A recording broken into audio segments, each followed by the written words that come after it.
तो आज आम बजट पेश हो चुका है। निर्मला सीतारमण जो कि वित्त मंत्री हैं, उन्होंने बजट पेश कर दिया है। बजट में कई सारे जो पॉइंट्स है वो रखे गए, हर सेक्टर्स को साधने की कोशिश की गई बजट के जरिए। लेकिन कुछ लोग बजट से निराश भी रहे, क्योंकि जिस तरह से आम जनता को ये उम्मीद थी कि इस बार बजट में उनका भी हिस्सा होगा, उन्हें भी रखा जाएगा, तो हर बार की तरह उन्हें भी मिडिल क्लास को निराशा हासिल हुई है। लेकिन एक बात मैं बता दूं कि इस बजट में कुछ चीज़ों को सस्ता किया गया है। जैसे कि हम एक कपड़े की दुकान में हैं, तो कपड़ा सस्ता किया गया है और हमारे साथ एक भाई साहब हैं, तो ये कपड़ा खरीद रहे हैं। देखिए, जो आज का बजट आया है वो चुनाव को मद्देनज़र रखकर आया है। मैं कपड़े का व्यापारी भी हूँ, तो कपड़ा सस्ता किया, उस पर जो इन्होंने टैक्स कम कर दिया, उससे ज़रूर थोड़ा से मिडिल क्लास लोगों को राहत मिलेगी। लेकिन और जो चीज़ें जैसे जूता चप्पल पे भी इन्होंने थोड़ा टैक्स कम कर दिया, लेकिन और चीज़ों पे भी टैक्स कम होना चाहिए था। लेकिन इस बार का भी बजट जो है बिल्कुल झुनझुना जैसा लग रहा है। खेती पे या किसानी को लेकर इन लोगों ने ऐसा कुछ नहीं किया, सिर्फ कपड़ा जूता चप्पल सस्ती कर दी हैं। अब जैसे कि मोबाइल्स हैं जो बहुत ज़्यादा यूज़ है, इंटरनेट्स है, पेट्रोल वगैरह है, तो इन सब पे भी सरकार को थोड़ा सा ध्यान देना चाहिए था। सरकार ने इस बार तो मोबाइल फ़ोन के साथ साथ चार्जर भी सस्ता कर दिया है, तो क्या कहेंगे आप? देखिए, सस्ता पहले किसी चीज़ को महंगा कर देना फिर उसको सस्ता कर देना, ये तो सरकारी नीतियाँ होती हैं। आप देखिए, पहले मोबाइल का जो रिचार्ज था वो कितना सस्ता था, मोबाइल के रेट कितने कम थे, वो लगातार बजट से पहले कितना ज़्यादा बढ़ गए हैं। अब उसके बाद जब बजट आया तो उसमें उसके कुछ रेट कम कर दिए गए। तो ये तो वही बात हो गई ना कि पहले गुड़ खिला दिया, उसके बाद गुलगुले का हिसाब ले रहे हैं। तो मुझे लगता है ये सब चीज़ें जो है सरकार की जो नीतियाँ हैं या जो सरकार ने जो बजट पेश किया है, ये एक तरीके से आम आदमी को चुनावी माहौल में देके झुंझुना पकड़ाने का काम किया है। मिला जुला बजट हम लोग कह सकते हैं, क्योंकि व्यापारी हैं हम लोग, इस चीज़ को समझते हैं। और भी बहुत सी चीज़ें उन पे इनको चीज़ों को राहत देनी चाहिए था। हालांकि इससे थोड़ी बहुत राहत ज़रूर मिलेगी, आम आदमी को थोड़ा बहुत राहत ज़रूर मिलेगा, मुझे लगता है। तो आम आदमी इस तरह से कपड़े सस्ते कर देने से लोगों की जो परेशानियां हैं वो सस्ती नहीं हो जाती, क्योंकि जिस तरह की उम्मीदें लगाई जा रही थी कि बजट में मेन जो मुद्दा था वो रखना चाहिए था एजुकेशन को लेकर के, हेल्थ को लेकर के, जो कि नहीं रखा गया। हेल्थ को लेकर के अगर बात की जाए तो हम सभी ने देखा कि कोरोना काल में किस तरह से विपत्ति आ गई थी, आपाधापी मची हुई थी, लोग सिलेंडर के लिए भाग रहे थे, दवाइयों के लिए भाग रहे थे। तो कई सारी ऐसी चीज़ें थी।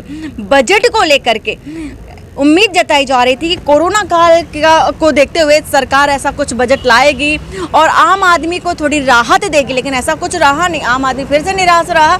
और ख़ास तौर पे बात अगर मिडिल क्लास की करें तो मिडिल क्लास वाले फिर से ताकते रहे कि अब की बार कुछ शायद हो जाए। अब निर्मला सीतारमण ने एक और बात कही कि उन्होंने 1 साल का नहीं बल्कि 25 साल का एवरेज लगा लिया कि वो 25 सालों का ये पूरा बजट है। मतलब कि बजट हर साल पेश होता है, तो क्या ज़रूरत थी 25 साल को लाने के लिए? तो 25 साल का ऐसा कौन सा बजट रहा, ऐसी कौन सा पॉइंट्स रहा जो 25 साल तक रहेगा? बहुत सारी चीज़ें रही। 400 ट्रेनों को लेकर के बात कर दी कि वंदे भारत ट्रेन चलेगी।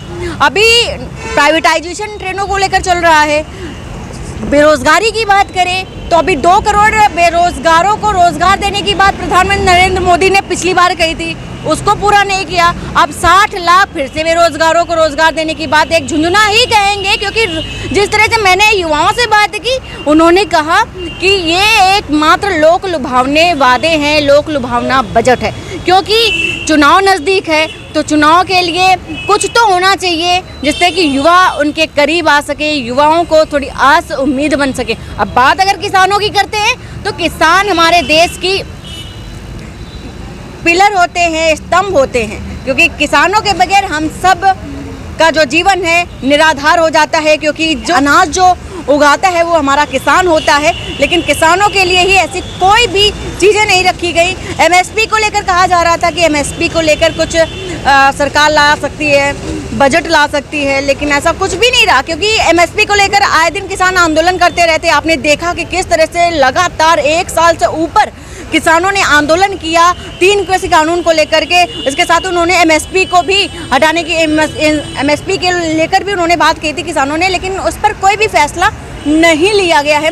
तो किसानों के लिए भी ये बजट कुछ खास नहीं रहा है, बेरोजगारों के लिए कुछ खास नहीं रहा है। और इसके साथ ही हेल्थ, जैसा कि बताया, हेल्थ और एजुकेशन के लिए भी कोई खास नहीं रहा। बड़ी अच्छी बात रही मेडिटेशन की बात की गई। मेडिटेशन क्या होता है कि आपको डिजिटल के माध्यम से आपको सपोर्ट किया जाएगा। ये किया गया हेल्थ सेक्टर में। अगर एजुकेशन सेंटर की बात करें तो एजुकेशन सेक्टर की, तो उसमें भी अब डिजिटाइजेशन हो जाएगा, मतलब कि अब प्रोफेसर की ज़रूरत नहीं होगी और इसके साथ ही प्रोफेसर का काम सिर्फ और सिर्फ डिजिटल के जरिए ही होगा, जिसके जरिए 12 टेलीविज़न जो सेक्टर्स खोले जाएंगे। इसके साथ ही बहुत सारी चीज़ें हैं जो इस बजट को लेकर कही गई। लेकिन अब बात ये आती है कि क्या इस बजट से आप जिस मुद्दे को लेकर के आए थे, चुनाव को लेकर के, क्योंकि चुनाव का मुद्दा सबसे बड़ा मुद्दा है इस बार, और इस मुद्दे को लेकर चुनाव जिस तरह से करीब है और बजट भी इस तरह का है, तो क्या लगता है आपको कि अब किसान बेरोजगार लोग इनसे मानेंगे?